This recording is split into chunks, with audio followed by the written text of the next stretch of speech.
Yes.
Okay, welcome everyone to the meeting of the Lancaster School District Board of Trustees. We're going to reconvene to open session at 6:04. And we'd like to start to let you know there's no action taken in closed session. And we will have the Pledge of Allegiance led by Dr. Paul Marietti. Yeah.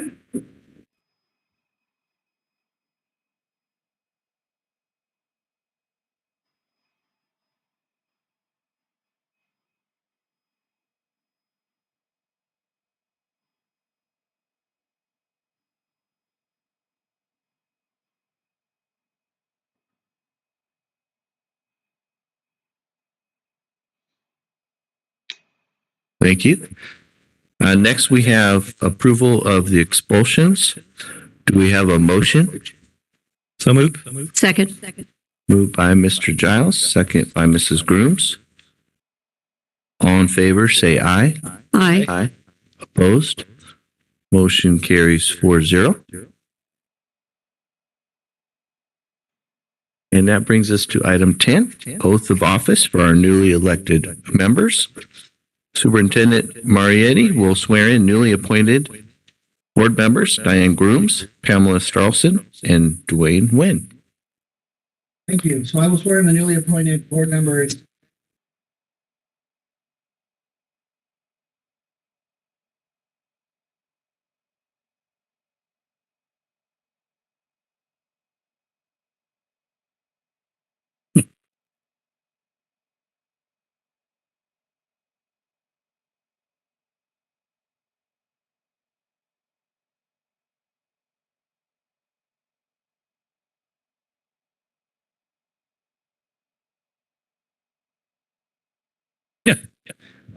I will administer the oath of office to our newly elected Lancaster School District Board of Trustee members, Diane Grooms.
Welcome. Welcome, new members. And with that, we're going to have our organizational meeting procedures. First item of business is consider nominations and appoint the president of the Board of Trustees. Motion. Motion by Mr. Nguyen. What was the motion? Is to nominate the president. That's next. And who would you like to nominate? I want to nominate Keith Giles to be the next president of the board. Okay, so we have a motion. Second. Nominate Keith Giles by Dwayne Nguyen, a second by Diane Grooms.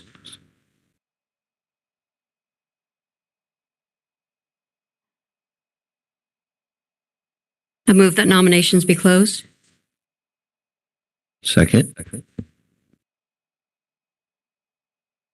With that, all in favor? Aye. Say aye. Aye. Aye. Opposed? Motion carries 5-0.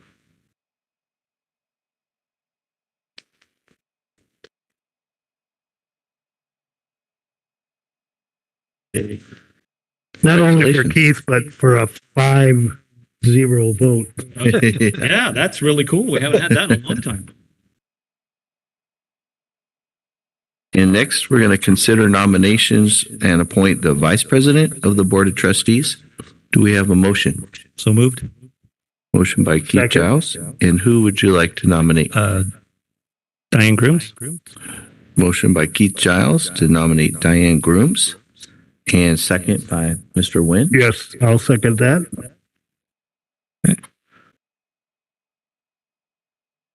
A motion to close. Motion to close the nominations for the vice president. All in favor, say aye. Aye. Aye. Opposed? Motion carries 5-0. Congratulations.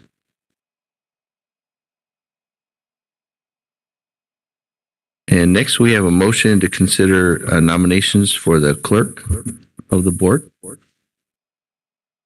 So moved. Motion by Keith Giles. And who would you like to nominate? Dwayne Nguyen. Dwayne Nguyen. And do we have a second? Second. Second by Diane Grooms.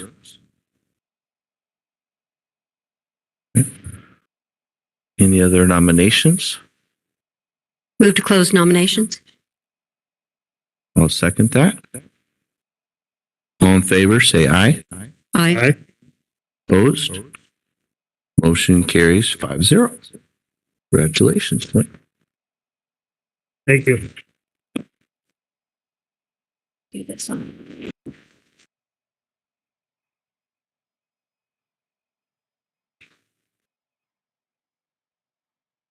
Okay, next we have approval of the superintendent, Dr. Paul Marietti, to serve as secretary to the Board of Trustees. Do we have a motion? Motion? Second. Motion by Mr. Nguyen, second by Mrs. Grooms. All in favor, say aye. Aye. Aye. Opposed? Motion carries 5-0. And with that, we're going to seat the new officers. And we just changed name tags. Before we seat the new officers, I would like to state that as Superintendent of Lancaster School District, and on behalf of the school district, we would like to thank Trustee Greg Teepee for his leadership over the past years as our board president and for his many years of service to Lancaster School District.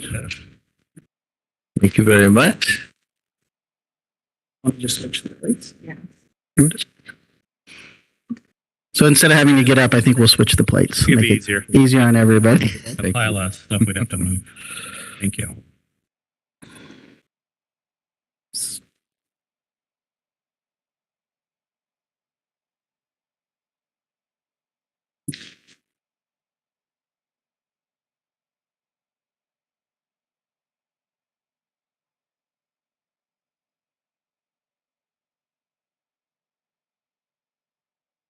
I'd also like to recognize I have some family members here. My daughter Amber and her husband Chris, my daughter Alyssa, and my son Austin. So thanks for being here. Great to see you. Thank you. Now you can. Did you introduce? Okay. All right. Okay, I guess it's me now, right? Okay, let's go. All right. We're going to establish the regular time and meeting days for the Board of Trustees for 2023. I need a motion. So moved? Moved by Mr. Nguyen, Second. second by Mrs. Grooms. And this would be to maintain the current I believe so. Well, not current. It's clear. This is our updated schedule for the rest of this school year and next. Okay. With that, all in favor? Aye. Aye. Aye. Opposed? Motion passes 5-0. Item G, designate representative to the LA County School District Organization and Los Angeles County School Trustee Association. I'm looking for a motion. Moved. Moved by Mr. Nguyen. Anybody want a second? Who's, Who's the designee? who I would say Mr. Nguyen would be the designee. I Okay, second. Second by Mr. Teepee, with the designee being Mr. Nguyen. With that, anybody want to jump in there? Hearing none, all in favor? Aye. Opposed? Motion passes 5-0. All right. Okay, item H, designate representative to the Board of Trustees to serve on the executive board of the Antelope Valley School Boards Association, ABSBA. Need a motion? Motion, Keith Giles. Second? Oh, sorry. A motion by Greg Teepee, designee Keith Giles. Second was Diane? Dwayne, sorry. I just realized I turned off my computer. Okay. With anybody else interested in doing that? Hearing none, all in favor? Aye. Opposed? Motion passes 5-0. Thank you. Okay, we have item I, designate representative to the Antelope Valley Schools Transportation Agency with Dr. Larry Freeze as alternate representative to serve on the board of the Antelope Valley School Boards Transportation Agency. Looking for a motion. Motion, Diane Grooms. Okay. So Second. we did that one. Notice how quick they did that. So a motion by Greg Teepee and seconded by Mr. Nguyen for the designee Diane Grooms. All in favor? Aye. Aye. Opposed? Motion passes 5-0. Okay, and the next one is the approval of nominations for California School Board Association CSBA Delegate Assembly. Do we need the names or they're on there? Oh. So the names are the three incumbents, correct? She would, yeah. Okay, they're on the agenda, part of it. Okay, does anybody want to make a motion? So moved. Moved by Mr. Nguyen, Second. by Greg Teepee. And the members were Chris from Santa Clarita. I think it's Sharon Vega from Palmdale. And the third one is Charisse Sharice Moore. Moore from Santa Clarita as well. So we're trying to keep an even even balance of power between the districts, with us remaining a little heavy. So that's how we came to that. So anybody want to vote on it now that you know the story? All in favor? Aye. Opposed? Motion passes 5-0. Okay, looks like we're going to move on to item K, which is designate Michael Davis and Charles Coleman to serve as Title what is that? Title 6? Nine. Title 9. Yeah, officers. Yeah, sorry. I need a motion. Motion. Second? First by Mr. Nguyen, second by Mrs. Grooms. All in favor? Aye. Aye. Opposed? Motion passes 5-0. All right, very good.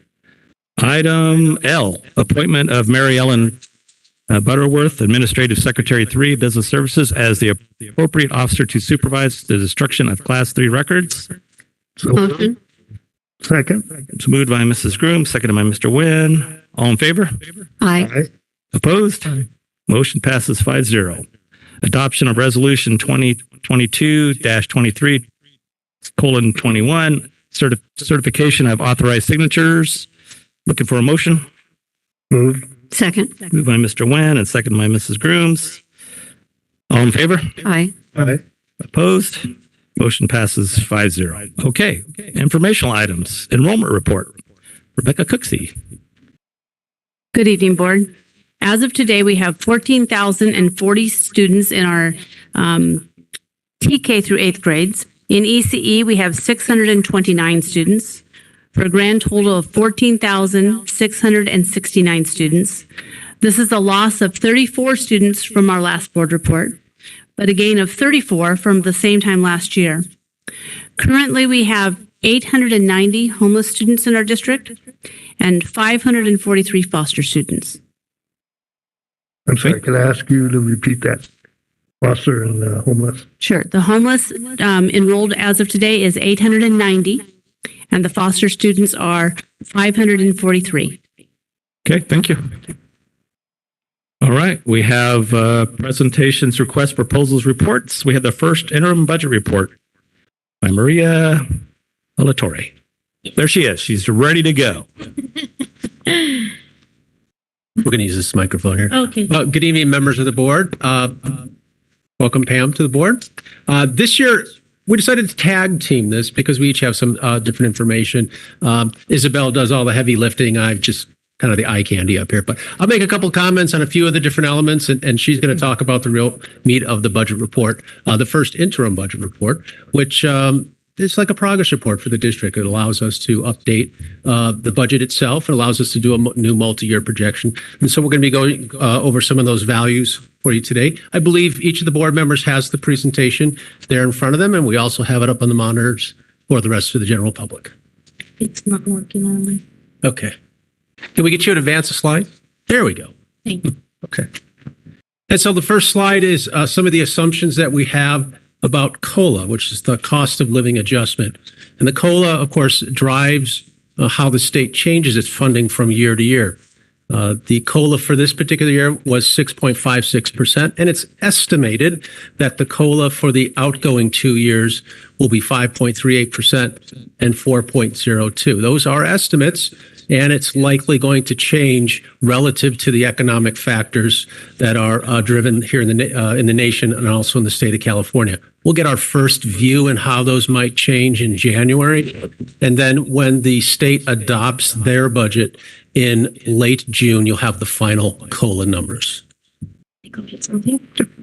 Why it's relevant to disclose these COLA percentages is because that's how we build our first interim multi-year projection for the 22-23, 23-24, and 24-25 that I will be going over with you in a minute.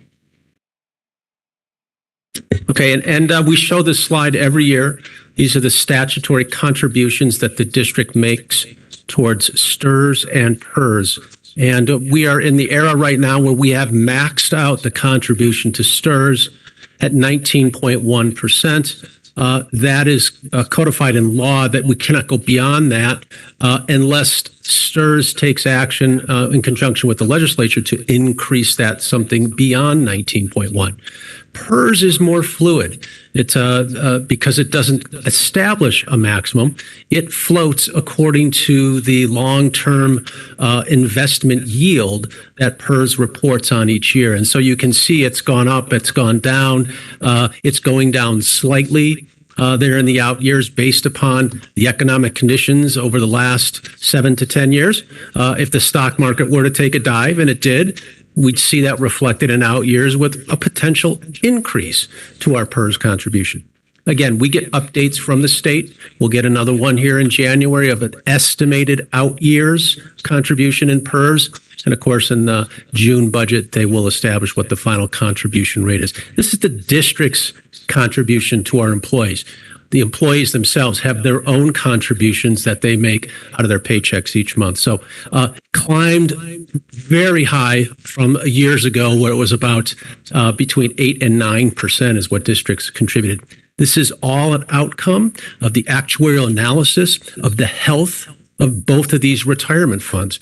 Districts had to start making larger contributions on behalf of their employees so that these two retirement funds would remain solvent for many, many more years. And so this is a good thing. This is part of the state and the district's commitment to our retirees that they will have adequate retirement funds for as long as they live. Why it's important also this to disclose this information is because we use those rates to build the salaries and benefit cost worksheet of each fiscal year. So you will see also on the multi-year projection for the fiscal year 22-23, 23-24, and 24-25. Okay, so now we're going to talk about my favorite, which is state revenue sources. So I separated ongoing and one time. Why did I do that? Because it's important that we know what we're going to have going and going and going and what it has to be spent this year, which is the one time. So the ongoing, we have LCFF base, which is 78.12. Everything is in millions. Then we have LCFF supplemental and concentration, and we group them together, equals 56.04 millions. Then we have the taxes, which is 18.06. Then we have the EPA, which is the Educational Protection Account. On that one, we have 35.28 million. Then we have UTK, which is Universal Kindergarten, Transitional Kindergarten. It's 2.4. Then we have ELOP, which is Extended Learning Opportunity Program, which is 11 million. And then we have, and this is the ongoing. Then we have the lottery instructional 1.84, unrestricted lottery, which is 2.2. So our total state revenues ongoing are 204.94. It is important to tell you that this is our biggest source of revenue in the district. Now we have the total one-time revenue, which is ACES, is 1.7. Then special education dispute prevention, which is 0.25, 250,000. Special education learning recovery, which is 1.19. Then we have ELOG, which is extended learning opportunity grant. This is a one-time grant. 80% is 2.88. Then we have ELO grant 20%, which is 0.72. Then we have ELOP one time. Okay, why am I putting ELOP in ongoing and why am I putting ELOP in one time? Well, because last year we received 11.75 and we didn't have the opportunity to spend it. So now we have to spend particularly that 11.75 million before June 30th of next year, calendar year, so which is June 30th, 2023, we have to spend 11.75. So that's only one time. It is ongoing, the 11 million, and then the 11.75, because it's last year, they extended the opportunity for us to spend it all the way until June 30th. So I have to account in both buckets. Now the AB 86 in-person learning, which is 3.88. Question? Yes. On the ELO, 80% and 20% grants? Yes. When do they have to be spent? September 30th, 2024. Thank you. You're welcome. And then we have educator effectiveness, which is 2.99 million. So the total one-time state revenues are 25.36 million. And I can't see the bottom, I'm sorry. So the total state revenues for this fiscal year are 230.30 million. Now, the federal revenues, and I know everybody is very familiar with it, is the ESSER monies and the ARP monies, the one-time monies, titles, which titles are the ongoing. So let me tell you, I separated the same. I did one ongoing and one time. Look at the difference. Remember the ongoing on the state, it was the biggest bucket. Well, this one, the ongoing, is the smallest bucket. So the ongoing, we have Title I, which it was increased at 6.32. We originally budgeted at 5.99. Then we have special education IDA local assistant, which is 1.1. IDA local assist disproportionate, which is 0.38. So 380,000. Then special education IDA preschool, which is 0.14, so 140,000. IDA federal preschool, which is 0.02, so that's 20,000. Title III improvement teacher quality, 1.07. Title IV 21st century common learning community learning, 0.27, 270,000. Student support and academic enrichment grant, Title II, $7,000,000.79, so $790,000. Title III, limited English proof proficiency, which is 0.24, $240,000, and the Department of Healthcare Services, which is 0.44, $440,000. So total ongoing federal revenues is $10.77 million. Now, the one time, so I have to explain something. The one time is I budgeted the ESSER monies. I've been budgeting the ESSER monies since 2020, 19, 20, 2021, 21, 22, and now 22, 23. These amounts are lower than what we received at the beginning. So we budget what we have not spent.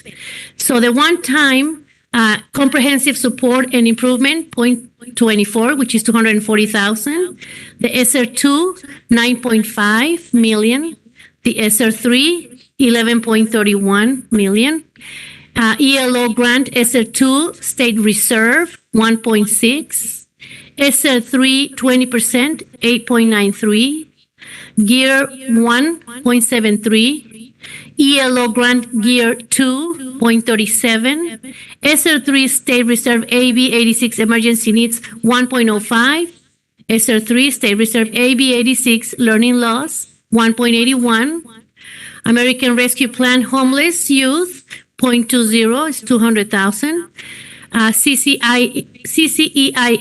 is 0.75, so 750. So total of one-time federal revenues are 36.49. And these one-time funds are sunsetting in September 30th, 2024. Therefore, we have to fully budget it this year and try to spend as much as possible. And the total federal revenues now is 47.26, which is a 10.77 plus the 36.49. Okay, so when we take the state revenues that we've already covered, 230.3, and the total federal revenues, 47.26, and some local revenues, primarily special education, our total revenues for the current school year is $287.98 million. That's both restricted and unrestricted and one-time monies and ongoing monies. This is all of it when we bring all of those values together. Thank you. I'm going to need this. Okay. So now the expenditures. I separated the expenditures by restricted and unrestricted. So the unrestricted, the certificated salaries are $60.28 million. The classified salaries are $23.26 million. The benefits for both buckets of salaries are $39.31 million. The supplies are $21.2 million. The services are $16.79 million, and the capital outlay are $0.18. I know I didn't disclose over there the percentages, but it's important for me to tell you that the certificated, the classified, and the benefits altogether represent 76% out of the $161.02 million that are on unrestricted expenditures. Now, we'll go to the restricted salaries. The restricted salaries, the certificated are $25.77 million. The classified, $20.58 million. The benefits for both buckets are $17.86 million. The supplies, $26 million. The services, $32.62 million.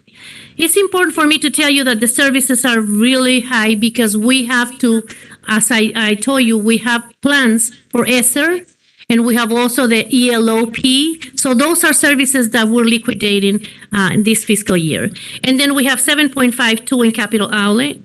So here, I know I didn't disclose as well on the presentation, but the salaries for certificated, classified, and benefits represent a 49.25% out of $130.35 million on unrestricted expenditures. Go ahead. And so we take our total unrestricted of 161 and our restricted of 130, and it comes out to the district's total budgeted expenditures, unrestricted and restricted, one-time monies, ongoing monies, $291 million. Like many districts in the state of California, the vast majority of our expenses are on people. That's staff salaries and benefits. We are in the well beyond 80%, in the mid 80s, pushing close to almost close to 90%, as many districts do. What you're going to see that's different this year than you'll see in future years is our restricted expenditures are very high because of the one-time monies, all of those federal dollars we got, the gear monies, the ESSER dollars. That makes our restricted expenditures much higher this year. And we're going to see that probably even next year as we continue to expend those down. By the time we get to, unless we get new pots of one-time monies, by the time we get to the 24, 25, and 25, 26 fiscal year, those expenditures will return to what we've seen in past years, kind of a normal amount of expenditure in those areas. Okay, so I'm going to go over with you on the multi-year projection. This is my baby too. So let me see. Okay, so remember I told you our beginning fund balance for 22-23 was 82 million?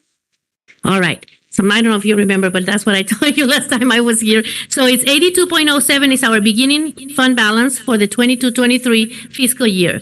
Then we disclose to you how much we have in revenues. So our revenues are 287.98. Therefore, we have total available, monies available of 370.05 millions. Now, our expenditures, the salaries and benefits are 187.08. And all other expenditures, which are the 4s, the 5s, the 6s, the 7s, are 104.29 million. So our total expenditures are 291.37.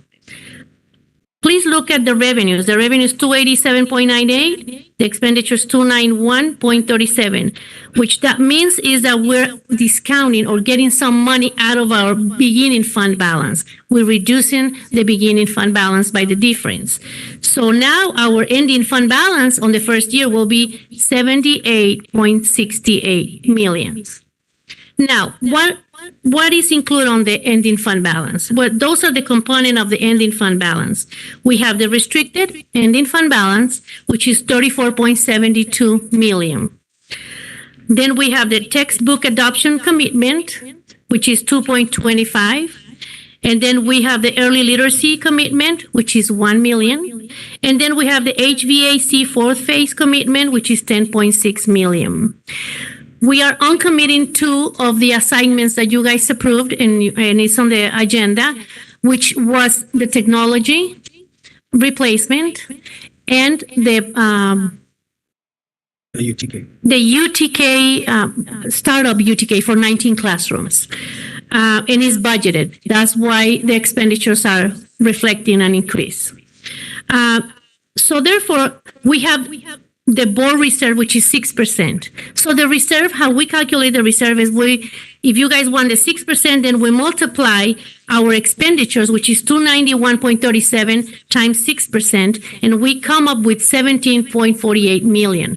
That's your desired reserve of 6%. Because of our ADA, we have the state required reserve of 3%, which we do the same thing. We multiply 3% by our expenditures of 291.37, and we come up with 8.74 million. After discounting the reserves from the ending fund balance, for the board desired reserve, we will end with 12.63 million. If we discount the 3%, which is the state required, then we will end with 21.37 million. Now we're going to go to the middle year. The beginning fund balance of the middle year, it's the ending fund balance for the first year, which is 78.68. And then we have the revenues, which are 237.44. Please note that we're not going to receive 50 million in revenue on the second year. So it's a decrease in revenue. Then we have total cash available of 316.12. Why is it that much? Because also, remember, our beginning balance dropped from 82 to 78. Now, our salaries and our expenditures in salaries and benefits are 190.23, which reflects COLA and reflects the step and column increase. And then all other expenditures, which are the 4, 5, 6, and 7s, are 76.32. Remember, Dr. Fries commented that we will reduce our 4, 5s, and 6, and 7s, and you will see it on the following years, because we have to budget on the first year all the restricted resources. So the total expenditures on 23-24 are 266.55. So our ending fund balance, again, is discounted. It's taking cash out of it. And now we have 49.57 as of ending fund balance. So we begin with 78.68, and then we end with 49.57. The reason behind that is because we received 237.44 in revenue that year, and we spent 266.55 that year. So the components of the ending fund balance, out of the 49.57 million, 15.39 are restricted funds. And then we have the textbook adoption commitment for 2.25. And so we end with a reserve for economic uncertainties for 31.93 million. Now, the reserve for the board is 6%. So what we do is we multiply the 6% by our expenditures, which is 266.55 times 6%.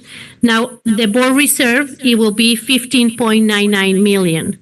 If we do the same for the state required reserve, which is 3%, then we need 8 million. After the reserves, after the board desired reserve, we will end with 15.94 million. And after the state required reserve, we will end with 23.93 million. Now we're going to go into the last year, the 24-25. Our beginning balance, 49.57, and it's coming from the ending fund balance from prior year. Our revenues now go up a little bit, 242.87. How come it goes up? Is because LCFF, COLA, and because the one-time investment in LCFF. So our total cash available for that year is 292.44. Our salaries and benefits go slightly up again, 193.48. Why? It's because the step-in column and the COLA as well. And then all other expenditures, which are the 4, 5, 6, and 7s, are going down to 70.43. So the total expenditures for that fiscal year are budgeted at 263.91. Our ending fund balance now, it'll be 28.53. Out of that, 1.69 is restricted, and 26.84 is unrestricted for reserve for economic uncertainties. If we take the reserve, the board desired reserve of 6% out of our expenditures, we will need 15.83 million. If we do the 3% state required, it will be 7.92 million. After discounting the reserve from the economic uncertainties, then for the board, it will be 11.01, and for the state, it will be 18.92. So what this multi-year projection represents is the district meeting the board's priority of 6%. What it does not reflect is the impact of ongoing negotiations.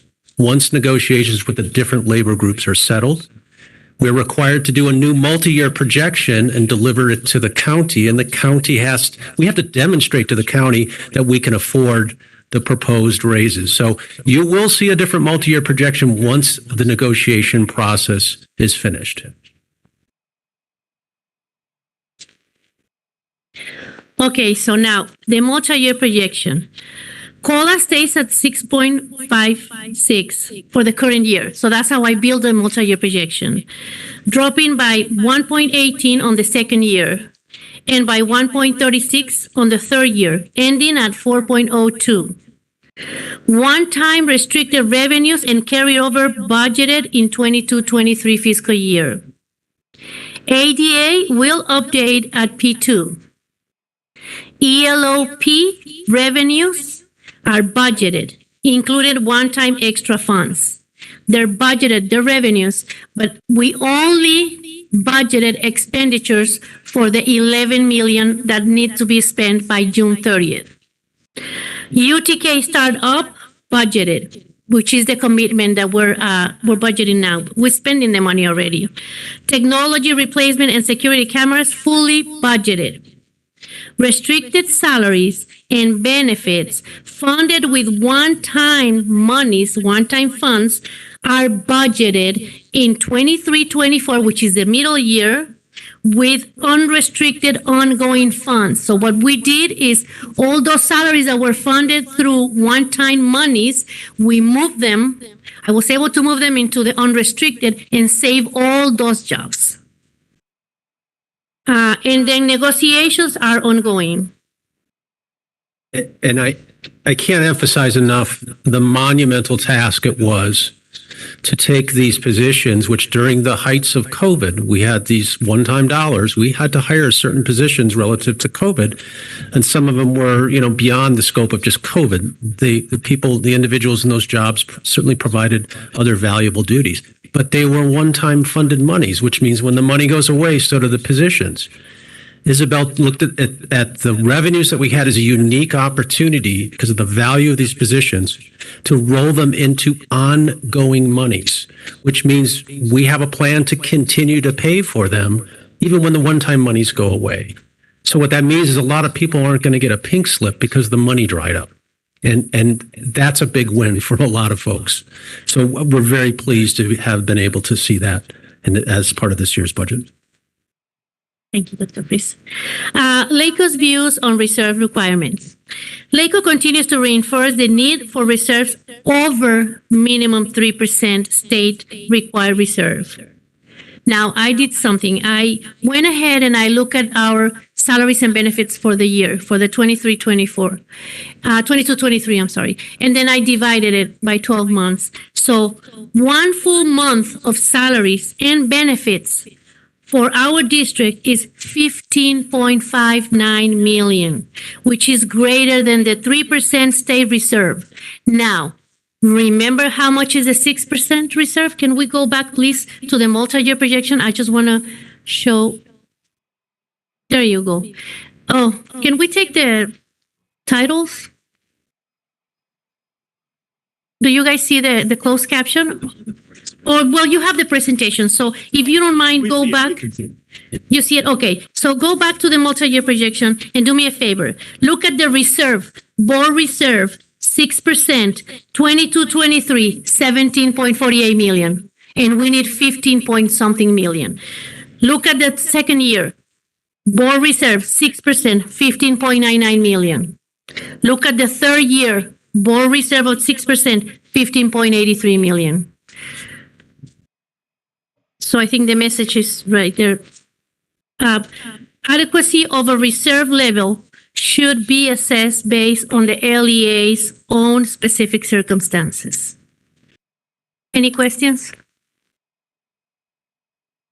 And I want to reiterate that the state law says that a district's reserve are based upon the size of the district. The smaller the district, the larger the reserve. LA Unified, the biggest district and one of the biggest in the nation, is only required to maintain a 1% reserve. That should be considered a floor. And it's the absolute floor. You can't go below that. But every major organization in the state that deals with California school finance, that would be CASBO and school services, they should say that 3% is the floor. It's not a target. And districts are prudent. The board was prudent in saying we should double that. We should have a 6% reserve. Because as Isabel was pointing out, a 6% reserve, even a 6% reserve, doesn't last very long in a dire economic situation. So it is a wise and a conservative position to take to establish a reserve that's greater than the state's mandated minimum. Rick? So so it's a recommendation. It's not a mandate. They're just highly recommended at this time. Yes, what is mandate is a 3%. Yes, okay. It is a recommendation that actually the board wanted to take. It's a posture that the board recommended. Yes, go ahead, please. Okay, thank you. Thank you. Yeah, the ADA you say will be updated in P2. Will that have an effect on our budgeting over the next 3 years? Yes. Our funding is based in our ADA. Correct. So as soon as we have solid numbers, which is, I believe it's in February, then we can update the P2 and we can update the ADA and our revenues. As of right now, the revenues that we are presenting to you are the ones utilizing the most current and certified P2. Okay, so in the past couple of years, we've been able to live off the what the highest average was. But in next year, is that going to change? We are pending to that. We don't have an answer yet because we have to attend to the budget for the governor. It's my understanding that it will continue, but we don't have anything yet public. And if I can add, Mr. Nguyen, because your question is excellent timing.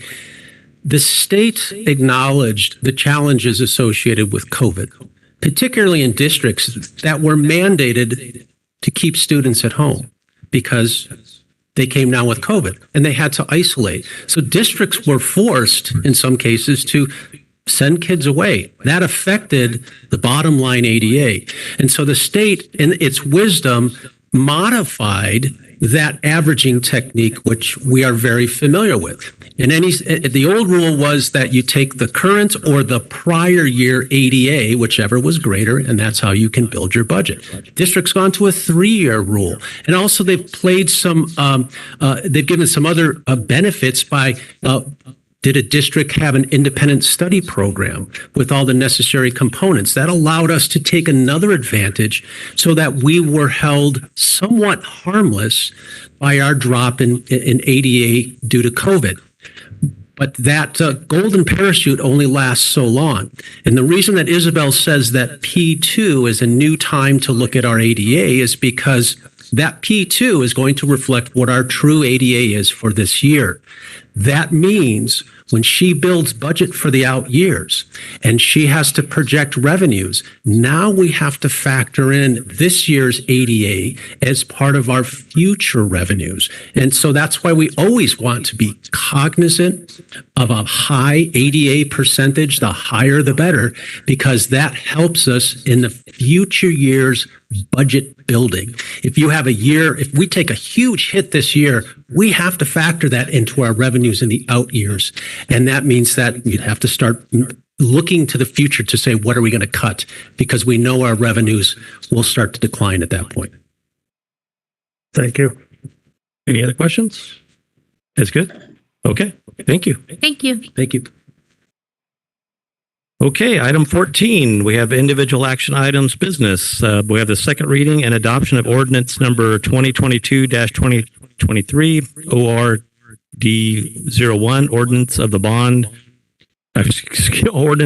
Board of Trustees of the Lancaster School District acting as the legislative body of the CFD number 2004-1 of the Lancaster School District, authorizing the levy of a special tax within territory annexed to CFD number 2004-1.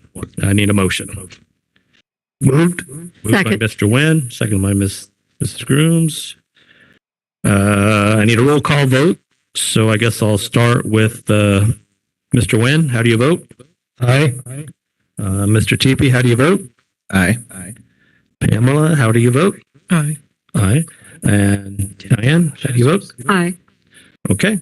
Vote. And Giles votes aye as well. So motion passes 5-0. Okay. We have B, approval of award of bid for Joshua Elementary School Phase IV, which I guess is what for?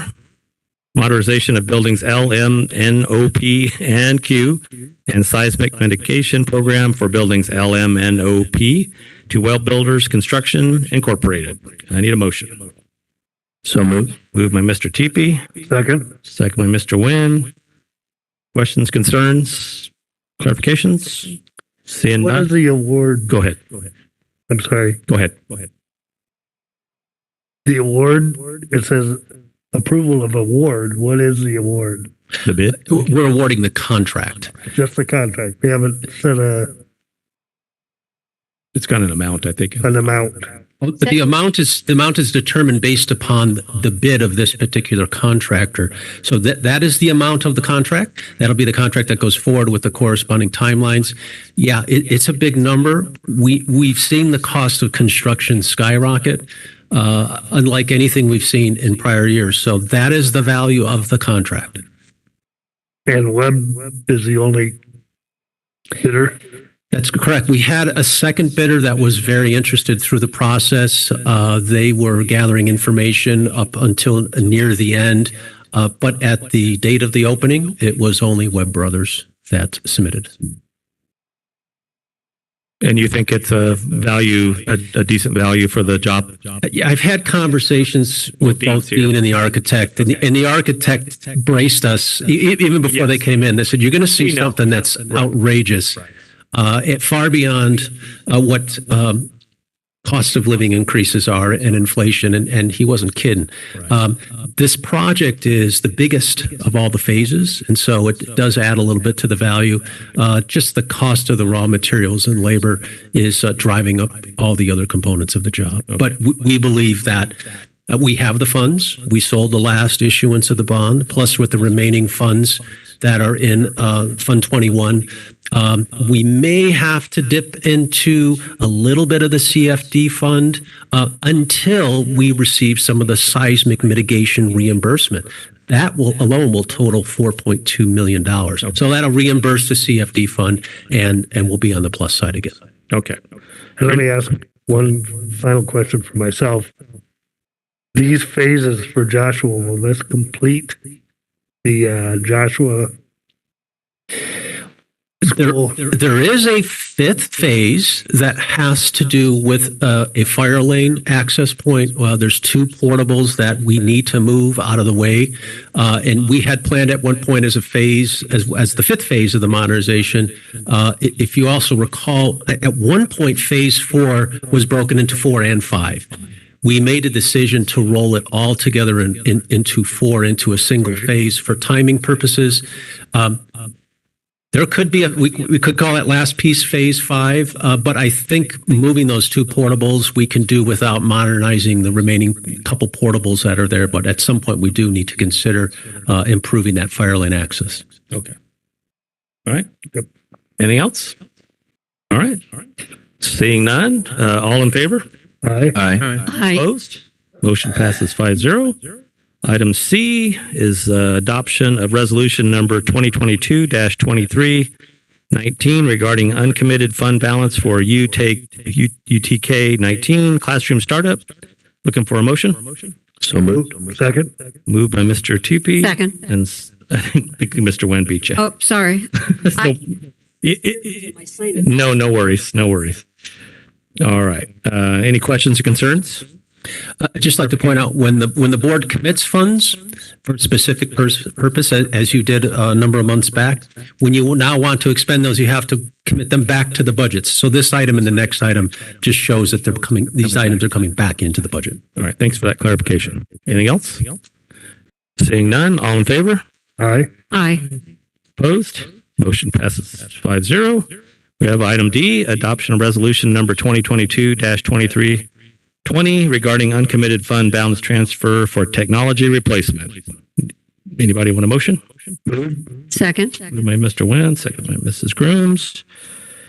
All in favor? Aye. Opposed?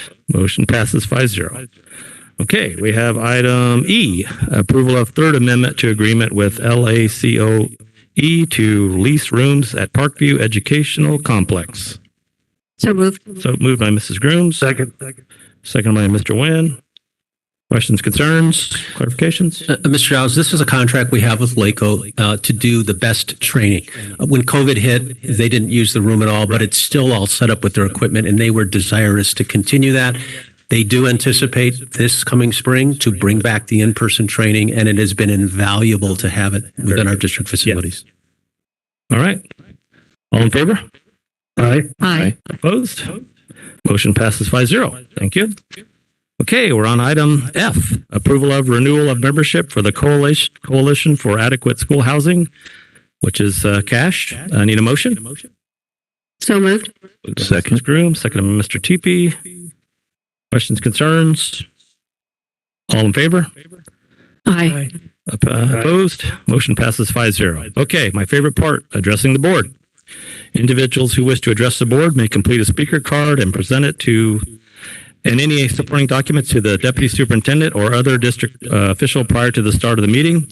Personal information such as the student, parent, guardian's name, address, phone number, or date of birth, email address, or other directory information as defined in Education Code 49061 may be excluded from the minutes of the meeting by submitting a written request to the superintendent. The board president shall recognize individuals who wish to speak. Individuals wishing to present testimony to the board concerning specific items on the agenda may do so once that item has been moved, seconded, and is on the floor for discussion. Time limits of 3 minutes per person and 20 minutes per item shall be allowed. And board members may ask questions for clarification purposes. However, no action may be taken and no discussion may take place on an item not on the posted agenda. And do we have any comments from PTA? CSEA? Cal? Yeah. See Jean is here. She's working her way up.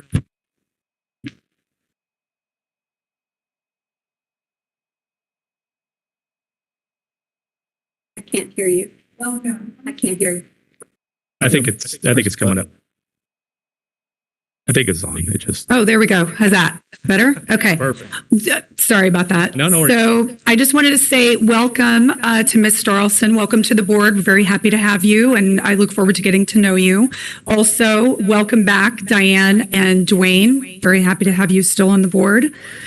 I also want to say thank you to Dr. Marietti for swiftly coming in and handling our coaching training situation. That was very well received by everyone, all of the teachers and staff in the district who continue to support our students by coaching sports. And so just want to say thank you to you for that.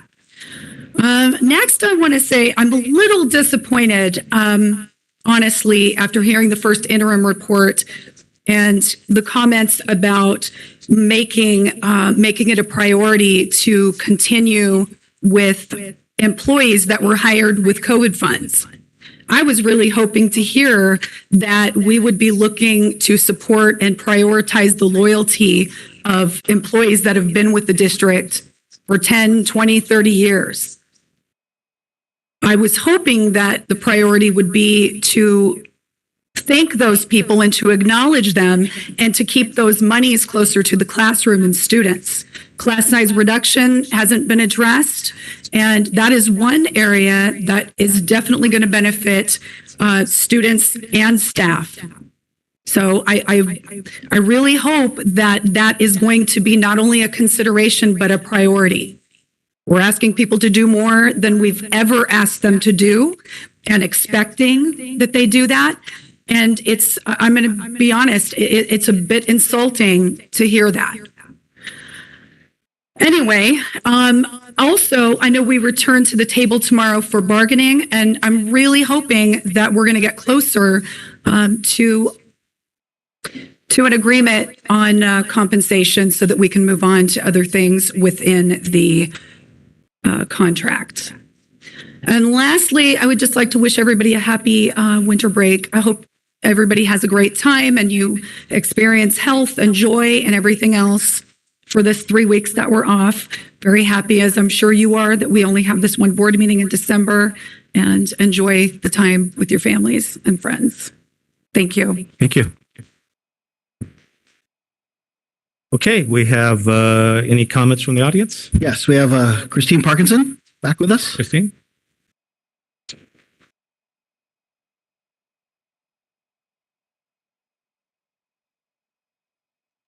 Okay, which item is this for, Dr. Marietti? Whatever you. Could I just go with both? Go with whatever you want. Okay. First, I'd like to address the new term board members that were appointed, not elected. Kind of disappointed that the citizens didn't have the opportunity to vote. Though, Ms. Starlson, I do welcome you to the board. I do hope that we can work together as a community, as parents, for the better of the children. I do hope that everyone on the board will will open their eyes as to what is happening in the education system. Common Core, CRT, social emotional learning, and comprehensive sexual education is just the cog in a wheel of the war that has been waged on our children. We have been played by nefarious groups to divide us amongst ourselves, but I'm fairly confident that not one of us here would ever tell a child that they couldn't be anything they wanted to be in their careers. I believe that we would celebrate each child as they make even the smallest achievements, just as we do each meeting when the children come up here and talk about their school projects, so nervous, even crying because of their nerves, but we celebrate them. I don't believe that the whole child approach is slowly stripping away parental rights. As you redefined what an academic counselor's roles are, you're creating a tyrannical system where one person has the right to rip a child from his or her home. We keep seeing activities such as vaccine gift card giveaways and jacket giveaways being hosted at the complex, but the core academics are atrocious in this district.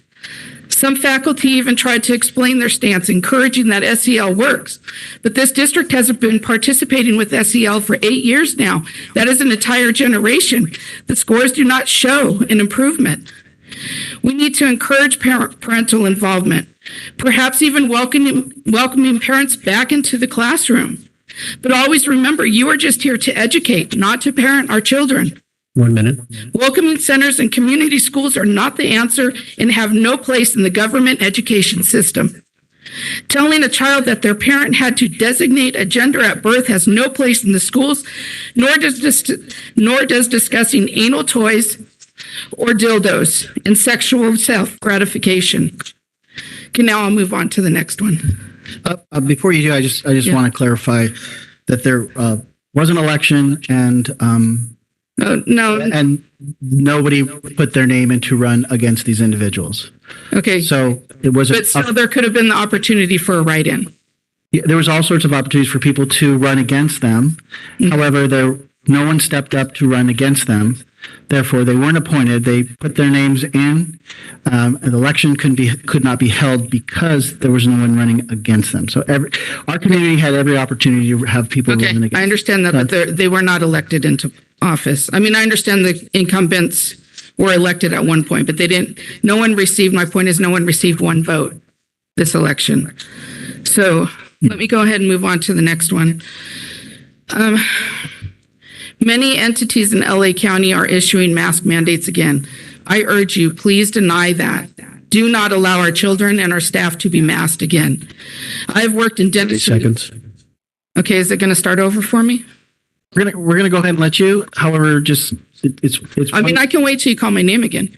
No, it's one speaker, but go ahead. No, this was agendized item. Right. So go ahead. We'll start the clock again. Okay, thank you.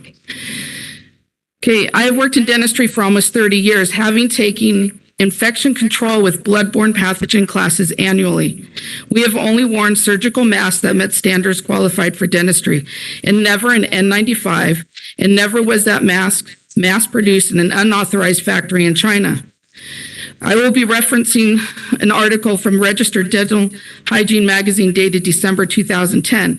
While the article is from 2010, the point of it is that it addresses proper mask wearing prior to this COVID propaganda.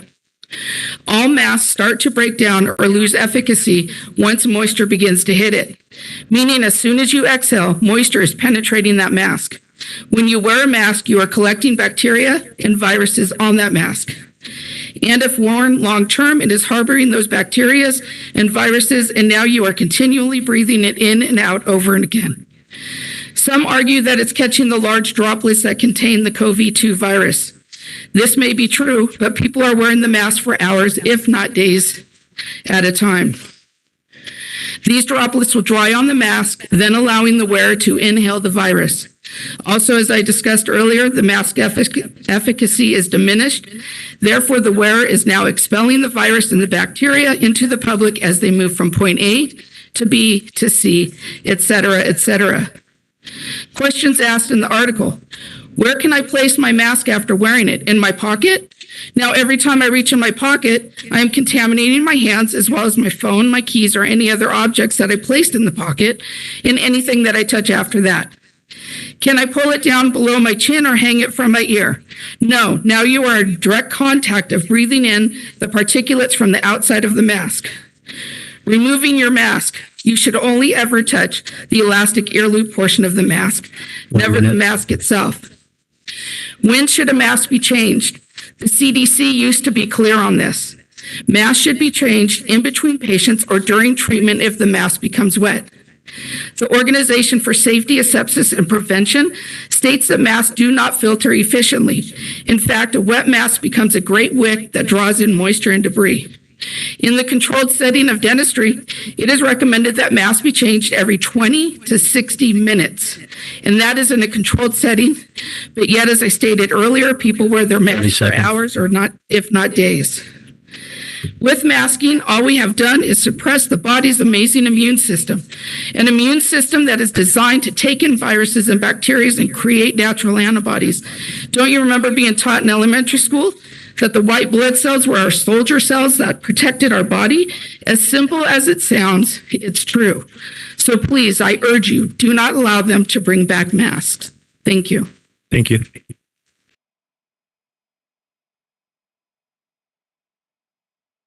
We have Nico Ninos Come on. Ninoska Cornell. I'm sorry. I apologize.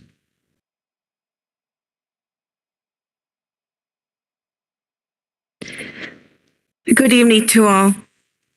My family and I moved to the city of Lancaster, excited to start a new chapter in our life and to build new memories in our new house. When we were ready to set in, I registered my special needs son into the district where I registered him. They give us the classroom. They give us the teacher until one day I get a call from the teacher, the psychologist, asking about my son's health. We went over his health history and that he was under a psychologist and under a pediatrician's care. They decided to hold the IEP meeting. We were coming from LAUSD with an IEP. They decided to have, Lancaster District decided to hold an IEP meeting, which I assisted. The team had decided that my son was not a special needs student. He was removed from the special need classes. I did not agree at that time. I did not sign no IEP. I did not agree to what the team was conducting at that time. Still, they still moved my son from special need department. According to them, he did not need the service. He was moved to a special regulation classroom where he struggled, which every day the teacher had called me and tell me that she couldn't control him, where he's struggling coming home upset each time. I went and let her know to talk to the principal at that time, Ms. Corcoran. And according to Ms. Corcoran, the IEP had canceled, which has surprised me because she has 24 years of experience and she should know that IEP should never cancel. 1 minute. I went to talk to Ms. Napoleon, your director of education. According to her, she didn't really seem to care. Most of the time she was smiling like if this is another parent talking about the same thing. I come here today as a parent with a special needs student to have a full investigation of your special education program, of the director and all staff of this department to ensure that the California Department of Education and self-regulations are being followed. There needs to be a transparency of this department due to what it's happening there. I ask you today, what authority does the Lancaster District have to be above the law? Thank you for the opportunity to listen to me. Thank you. You have her contact information, correct? Okay. Any other? Yes. Angela Lee.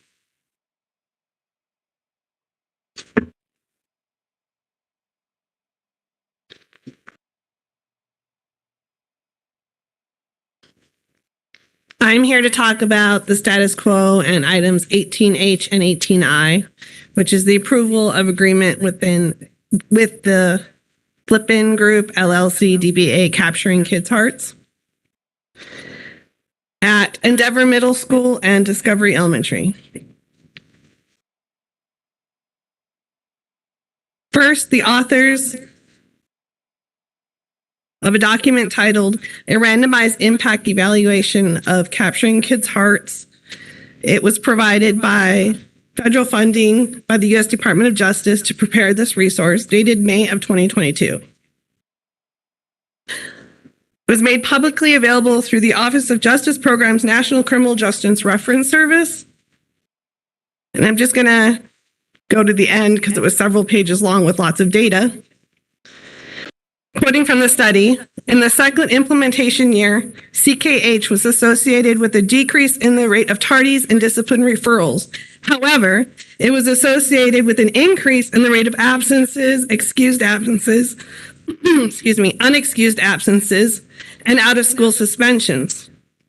Being a student in a CKH school decreases the rate of tardies by 0.89 and referrals by 0.27, but CKH schools have a rate of 1.09 times greater for absences, 1.12 times greater for unexcused absences, 1.14 times greater for unexcused absences, and 1.27 times greater for out-of-school suspensions. Additionally, students' perceptions indicate that CKH did not enhance relationship bonds between and among students and teachers, increase students' social competences, and reduce aggression and violence. However, based on staff perceptions, CKH appears to have a small but consistent positive impact on various aspects of school relationships. 1 minute. Evidence was mixed regarding student attendance and discipline outcomes, although there were consistently no impacts of CKH on both ELA and math test scores.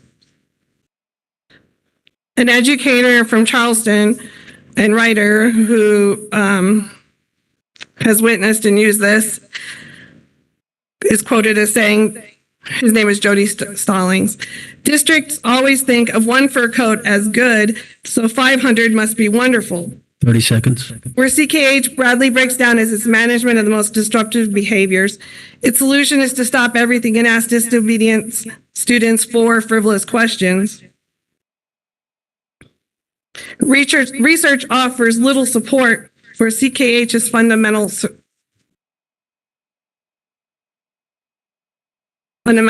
According to an extensive study by the Center for College and Career Readiness on the effect size, a term that measures the degree of impact on learning. Your time has expired. Thank you. Thank you. Anybody else? And Mark Napolitano.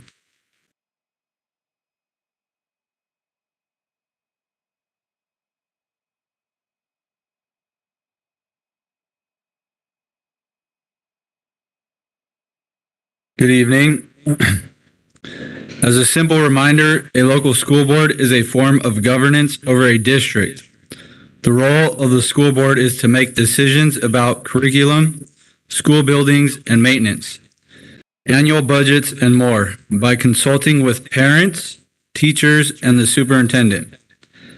In the U.S., school boards control roughly $600 billion of the national budget annually.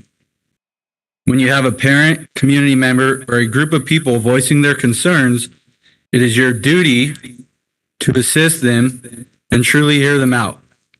It is not your duty to favor special interest groups or to follow ongoing trends. Things like transgenderism, the alphabet soup community, or the LG, I don't even know what the heck it is, or social emotional learning. It is your duty to discuss these matters and receive feedback from the parents and community members. When 67.88% of students are failing English language arts and 71.87 are failing math, this was the last school year that you guys did the state testing for of 2018 and 19, and that is for this district as well. You need to take a serious look at the importance of your duties and the importance of your priorities, such as making certain children comprehend the principles of traditional education and make sure they can proceed in school and life, which is why we are here. We are good citizens, reminding you that you obtain your governance from the citizens, or we the people. We are here to hold all of you accountable and ensure that you properly do your jobs. So if it's like, the CTA and other people, associations that have things going on and recommending certain things, you guys don't work for them. You're not employed by them. Guarantee you, if I ask for a show of hands, none of you are employed by the CTA, the NTA, LA County Board of Supervisors, or anybody of that matter. So it's just a simple reminder that you should really work with the parents and community members, because you guys are actually paid members and you're paid off our tax dollars. So when we come with you for requests, questions, and things regarding matters, things that you feel are important for our kids, our future, and their education, should really take it into great concern. Thank you. Thank you. And that concludes. All right, thank you. Okay, we have item number 16. We have consent agenda items, superintendent, items 16A through 16O. Anybody want a motion? So moved. Moved by Mrs. Grooms, Second. second by Mr. Nguyen. Questions, concerns, clarifications?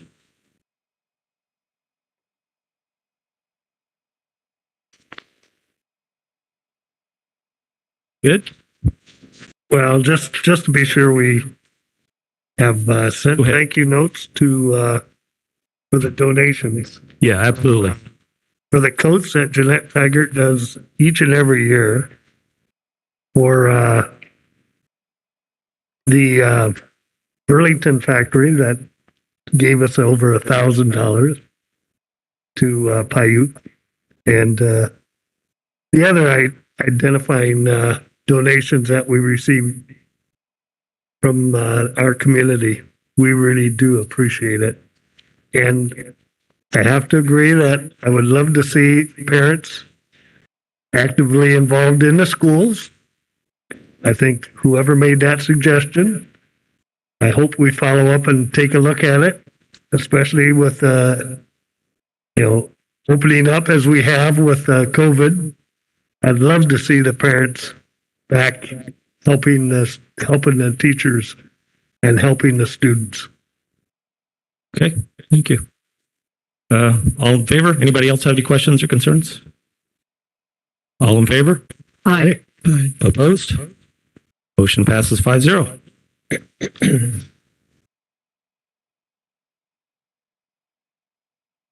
Item 17, we have consent agenda items business, item 17A through 17, I think that's an L. Moved by Mr. Teepee. Second. Second by Mr. Nguyen. Questions, concerns, clarifications? Accommodations? All right. You guys all good? All right, hearing none, all in favor? Aye. Opposed? Motion passes 5-0.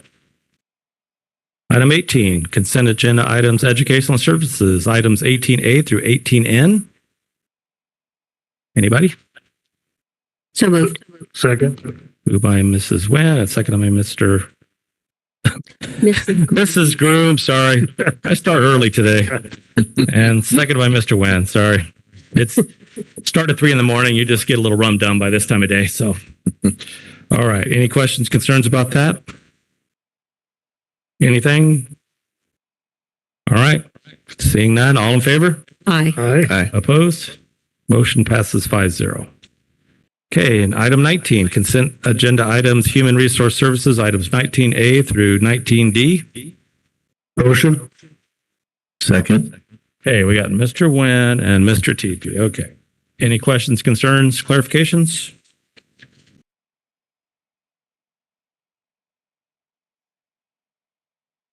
Hearing none, all in favor? Aye. Aye. Opposed? Motion passes 5-0. Item 20, consent agenda items, innovation and technology services. Item 20A. Need a motion. Moved. Moved by Mrs. Grooms. Second. Second by Mr. Teepee. Any questions, concerns about Cyber Reef? Seeing none, all in favor? Aye. Opposed? Motion passes 5-0. Okay, legislative and policy discussion. We have the first reading of update to Board Policy 5141-21, administering medication and monitoring health conditions. That's the Narcan. So that's so we can have Narcan in the school system. So if somebody does overdose or there's an overdose on the campus, they can administer that. So that's a good thing because apparently that's going to be an issue for a while. Okay, comments from the board. I guess I'll start over with Diane since she's over on the right. Thank you very much.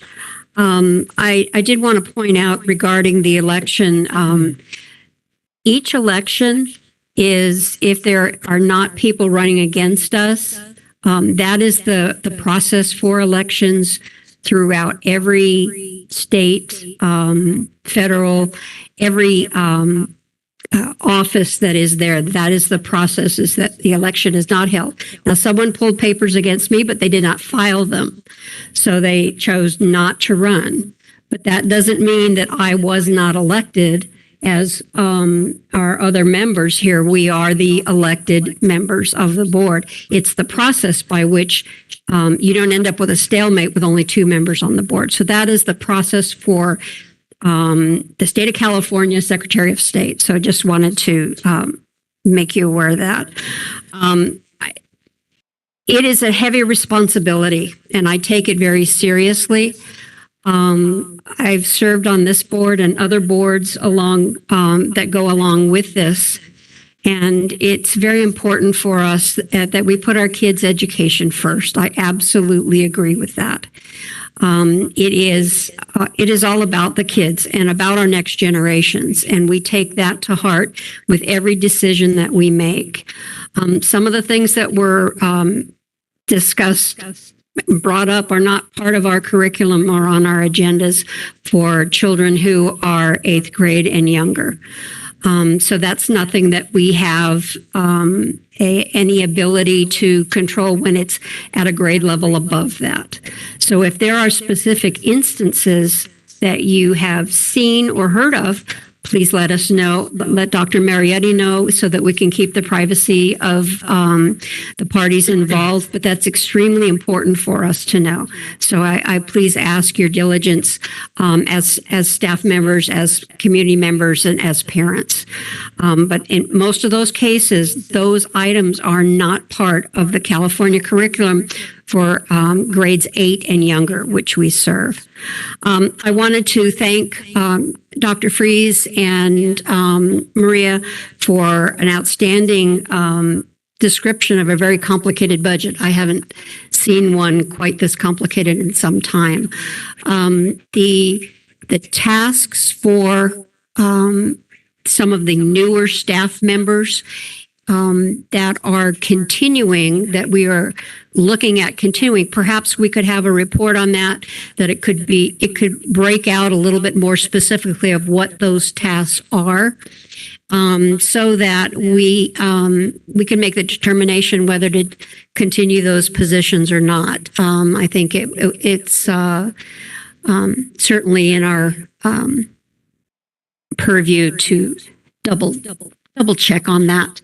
I agree that our teachers are primary educators, and yet there are some of the other services that have been provided during these 2 years and which will need to be continued for at least a little while, especially in terms of behavior and in terms of assessing the actual extra needs to help catch the children up. I think that's very important. I want to thank Pamela for joining us. We're finally back up to a full board, And it's very important for us. We recently completed education down at the California School Boards Association conference, where we spent a lot of hours talking about what it means to be a school board member, the things that are coming up, things that are still hanging with us as a result of COVID, and a lot of the issues that our teachers are facing full force have a lot to do with the effects of COVID and what it had on us. And so anyway, I'm glad you could join the team and help us with this good work for our community. So thank you. Okay. Well, welcome, and I'll let you go next, Ms. Starlson. Yay. Well, I'd like to thank everyone. I look forward to working with the community, working with the board members here and everyone else involved. A lot of people have done really well at helping me get started here. As far as something I'd like to address, as well as Mr. Grooms had addressed, I am also very, very interested in being able to work with the community and the parents. I think that communication is extremely important. It's one of the biggest reasons why I am sitting here. I put all of my children through Lancaster School District. I also have we also have, because I'm married, we also have a child that went through the special education through Lancaster. So I do understand a lot of the concerns with not getting the services that you think that you should be receiving and that each child is entitled to. And I think that's very important. And I believe that it's very important to everyone here on the board as well, that none of the kids are left behind and none of them are suffering or not getting the things that they need. So we hear you. As far as, making sure that we're working for the students, I think that that's very important, as well as, making sure that all of your opinions are heard. I'm a parent too, so I hear everything that you guys are talking about, and I thank you for coming up and sharing your concerns with everyone. Learning about the job as a board is what I've learned from the conference that we just went to. Our job is not easy at all. I think a lot of times it's misunderstood. Even from my perspective, I underestimated the things that actually have to take place and the decisions that have to be made here. So I employ everybody to, get up, speak, and let us know what we can do to better help the community, to better understand the community, as well as do our jobs. And that's pretty much it for me. Well said. Okay, Mr. Teepee.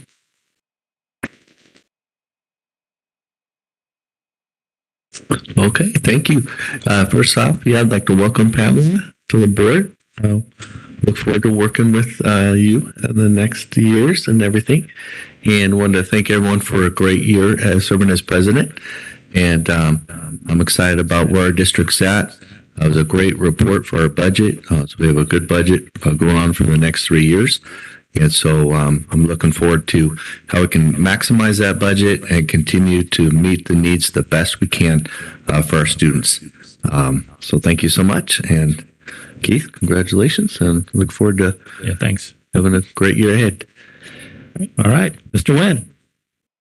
Well, thank you again for electing me as a board member. I really do appreciate that. As I welcome Ms. Starlson and Diane Grooms as our newest elected members of the board. Congratulations to Keith. Thank you to Greg for his year of service as president. And thank you, Rebecca, for the information on the attendance. It's a small drop, but I'm hoping that it reverses after the Christmas holidays. I know that coming up on the holidays is a tough time for people. They move, they leave the area, And I'm hoping they'll come back and rejoin us. Thank you, Dr. Freeze, for the budget report. I know there's a lot to be said, and I'm looking forward to the governor's meeting to see what we're really faced with next year. I think there's going to be some surprises. I hope not bad for the district, but I know there will probably be some surprises. Good luck to Lexi. Tomorrow we have a meeting with the teachers union, and we are looking forward to making that agreement with them, especially before the holidays. Bart, thank you for all the work you're doing on your education. I'm sure we're going to look forward to this year to our new CAST scores. I'm hoping that as we move on, the students will continue to learn and grow, even with the not any lack of anything. The district is providing as much as we can, and I have to thank Dr. Marietti and the staff for doing that. So with that, I'll continue to attend any activities. Today I was at Amagosa. Tomorrow I believe I'm at West Wind and Sierra, and I'll continue to go to all of the schools that I can attend as they have their special events towards the last week of school. So thank you very much, and return to Keith. Thank you. Dr. Marietti. Thank you. Well, first of all, I'd like to welcome Trustee Starlson to her new seat. It's nice to have a full board of 5 people. Haven't experienced that until today, so that's nice. Also, I want to again thank Mr. Teepee for his service, and welcome Mr. Giles to the presidency. So that being said, I do want to mention that I don't think there's any time in the history of education that's more challenging for a school board. The decisions that have had to have been made through the course of a global pandemic, with mandates coming on from the state, with mandates coming on from the federal government, with trying to sift through the science, trying to keep our children safe, yet continue to provide them with an education.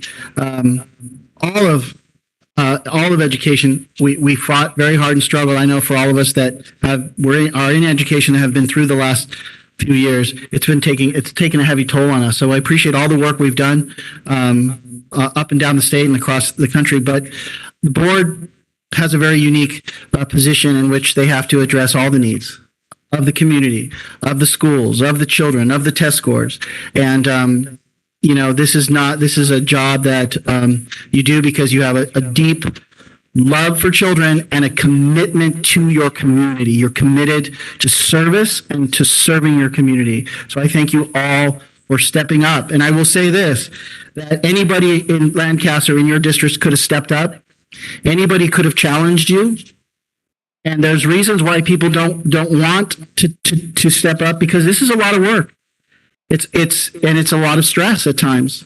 So I thank you for stepping up. I thank you for your service in challenging times. And I want to think that the reason people didn't run against you was because, one, they know you and they know your history and your background and your service that you had to this community. They respect what you're doing. And so there's no need to challenge you. That's what I believe. And then finally, I just want to say, there are great winter programs going on in all of our schools. So if you have an opportunity to get out, and for our directors, and our board, and all of us, and the communities are coming out as that Discovery on Friday night. I got to meet Santa, and that was great. Yeah, I mean, who doesn't want to see Santa?